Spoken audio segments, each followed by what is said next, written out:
नमस्कार मित्रांनो, आजच्या या व्हिडिओमध्ये आपण स्वयं महा ऑनलाईन या वेबसाईटवर कशा पद्धतीने लॉग इन करून आपले ॲप्लिकेशन स्टेटस जे असते ते चेक करू शकतो किंवा दीनदयालसाठी जे ॲप्लिकेशन आहे ते सुरू झाले की नाही आणि त्याची इन्स्टॉलमेंट जी आहे ती कधीपर्यंत आपल्याला रिसीव्ह होऊ शकते, ह्या सगळ्या गोष्टींची आज आपण या व्हिडिओमध्ये माहिती जी आहे ती आपण या व्हिडिओमध्ये घेणार आहे।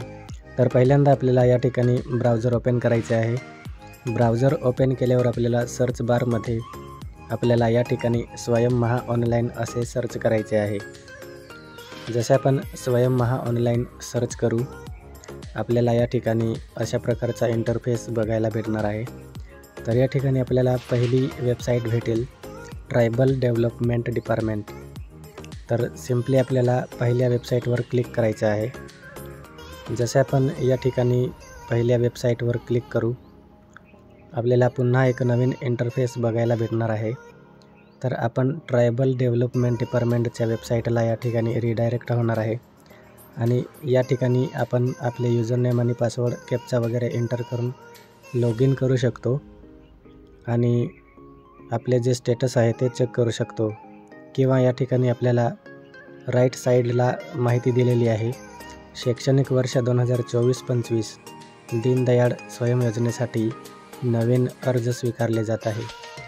तर या ठिकाणी जे ॲप्लिकेशन नवीन करणार आहे त्यांच्यासाठी सुद्धा या ठिकाणी हॉस्टेल आणि दीनदयालसाठी ॲप्लिकेशन जे आहे ते सुरू झालेले आहे आणि तुम्ही या ठिकाणी आपले रजिस्टर करू शकतात आणि आपला ॲप्लिकेशन जो आहे तो ऑनलाईन सबमिट करू शकतात। तर या ठिकाणी बरीच माहिती दिलेली आहे। या ठिकाणी वसतिगृह योजनेचा लाभ वगैरे जे असेल हॉस्टेलचा, तर तो सुद्धा या ठिकाणी डिसेंबर 2024 पासून आहे तो आपल्या आधाराशी जो आपला बँक अकाउंट लिंक असेल त्या अकाउंटला आपल्याला रिसीव्ह होणार आहे, आपली जी DBT असणार आहे ती।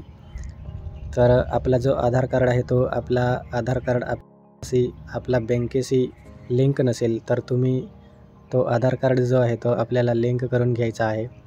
तर या ठिकाणी आपल्याला जी माहिती दिलेली आहे ती तुम्ही पूर्ण रीडिंग करायची आहे आणि त्यानंतर आपल्याला या ठिकाणी लॉग इन करायचं आहे। आपला ID आणि पासवर्ड जो आहे तो एंटर करून, जर तुम्ही ऑलरेडी ॲप्लिकेशन केलेला असेल तर।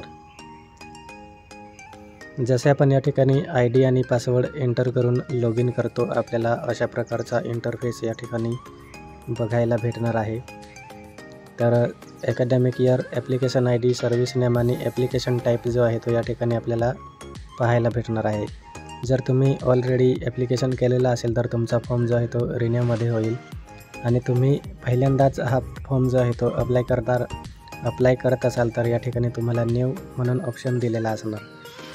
तर या ठिकाणी ॲक्शनमध्ये आपण व्ह्यू फॉर्मसुद्धा पाहू शकतो आणि आपण अपलोड केलेले डॉक्युमेंटसुद्धा या ठिकाणी चेक करू शकतो। तर अशा प्रकारे या ठिकाणी आपण लॉग इन करून आपली जी डिटेल आहे ती चेक करू शकतो। त्यानंतर लेफ्ट साईडला आपल्याला आपले आधार ऑथेंटिकेशन स्टेटस आहे ते आपला आधार नंबर ऑथेंटिकेट आहे की नाही ते आपल्याला चेक करायचं आहे। त्यानंतर आपल्याला अशा प्रकारचा इंटरफेस दिसेल। तर या ठिकाणी this Aadhaar number has already been authenticated. तर आपला आधार नंबर जो आहे तो ऑलरेडी या ठिकाणी व्हेरीफाय केलेला आहे आपण। तर तुमचा जर आधार व्हेरीफाय नसेल तर तुम्ही या ठिकाणी आधार व्हेरीफाय करायचा आहे। तर आय होप मित्रांनो आपल्याला हा व्हिडिओ आवडला असेल आणि व्हिडिओ आवडला असेल तर नक्की लाईक करा। थँक्यू।